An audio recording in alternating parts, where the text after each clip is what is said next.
Halo teman-teman, selamat datang di Value Stock. Hari ini saya akan membahas analisa fundamental WIIM kuartal ketiga tahun 2020. Oke teman-teman, ini disclaimer-nya. Yang pertama, ini merupakan sharing analisa fundamental, bukan ajakan beli, jual, atau hold suatu saham, dan keputusan investasi ada di tangan teman-teman selaku investor. Yang ketiga, dari analisa fundamental ini bisa dijadikan referensi untuk analisa saham-saham yang teman-teman miliki. Oke teman-teman, pertama-tama kita masuk ke bisnis modelnya. Dari WIIM ini, kegiatan usahanya bergerak di bidang usaha industri rokok.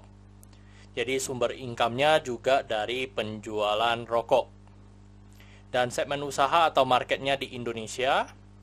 Untuk kasus hukum, saat saya melakukan analisa fundamental ini, saya tidak menemukan adanya kasus hukum yang terkait dengan WIIM ini.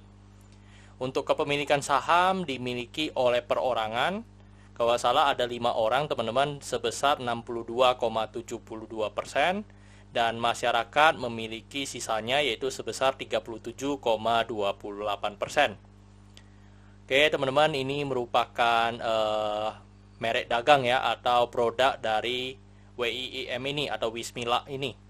Yang pertama dari kretek tangan, mereka memiliki Wismila spesial, galang, habis itu sama slim. Untuk mesin, mereka memiliki Evo, Wismila Diplomat, habis itu Mile Menthol sama Mile. Habis itu mereka juga ada cerutu, jadi ada premium, habis itu sama premium selection ini. Terus mereka ada filter sigaret juga. Ini ada beberapa filter ya teman-teman.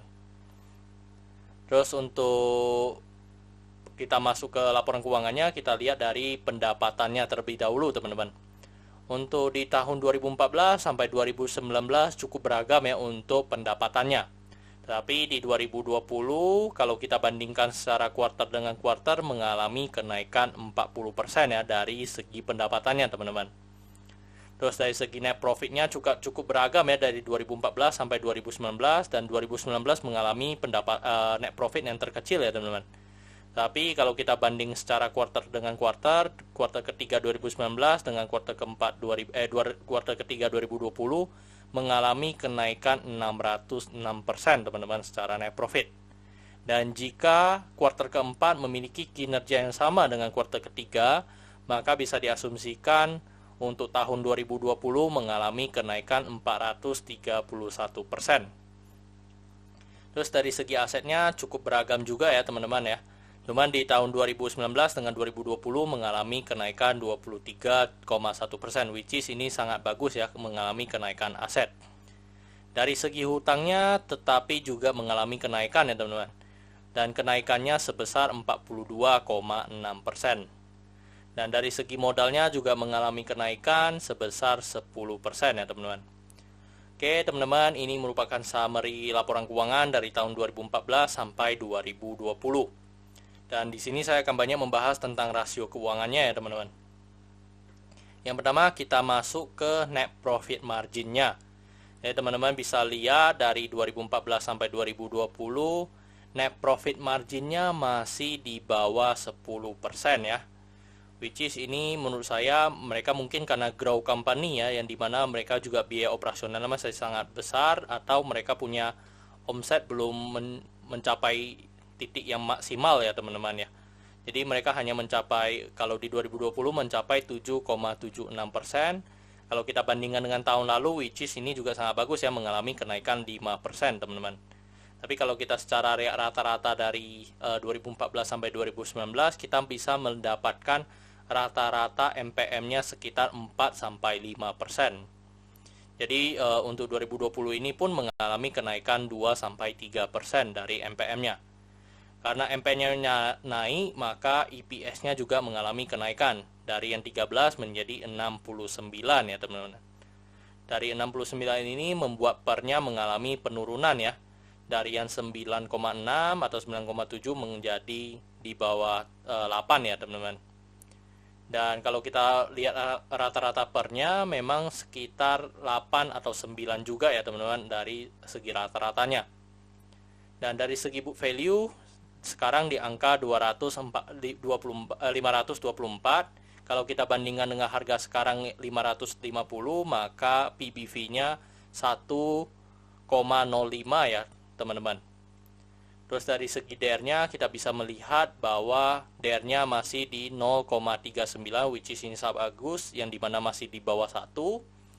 Kalau kita lihat juga dari segi rata-rata 2014 sampai 2019 memang juga masih di bawah 0,5 ya teman-teman dari segi DER-nya. Untuk ROE-nya secara kita lihat di tahun 2020 ini mengalami kenaikan 13,18%.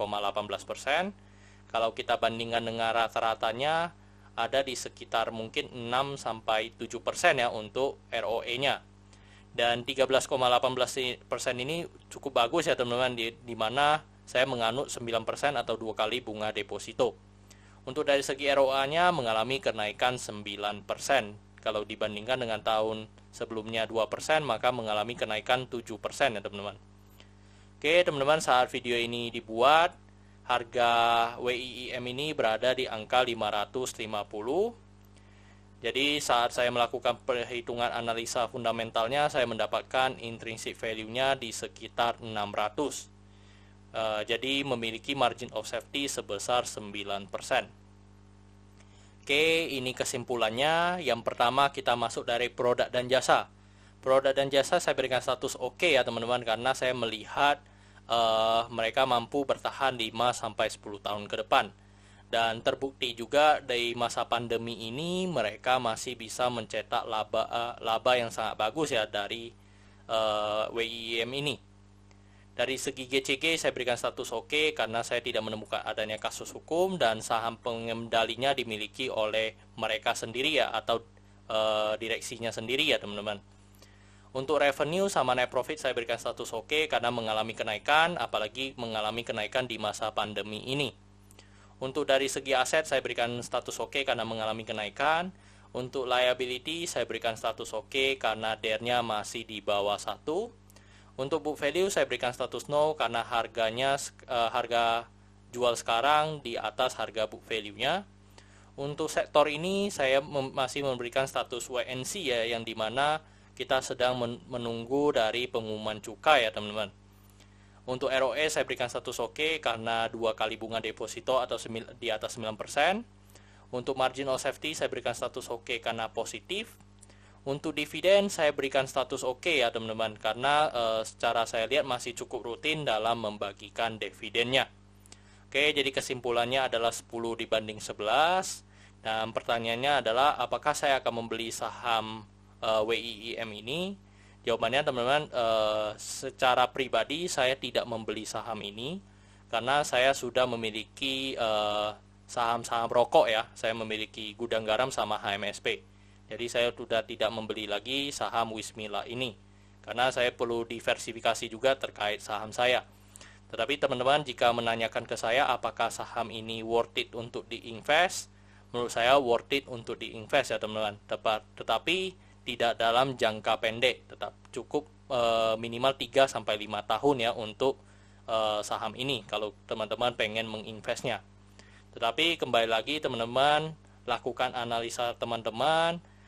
Jangan hanya mendengarkan dari kesimpulan saya seperti ini, teman-teman langsung hajar kanan ya teman-teman. Tetapi kembali lagi melakukan analisa sesuai dengan teknik dan risknya teman-teman masing-masing. Oke teman-teman, cukup sekian untuk video kali ini. Jangan lupa untuk like dan subscribe. Jangan lupa juga untuk follow saya di Instagram saya di royken13. Dan jika teman-teman ada kode saham yang ingin saya buatkan analisa seperti ini, silakan tinggalkan kode sahamnya di kolom komentar ya. Oke teman-teman, see you in the next video. Bye-bye.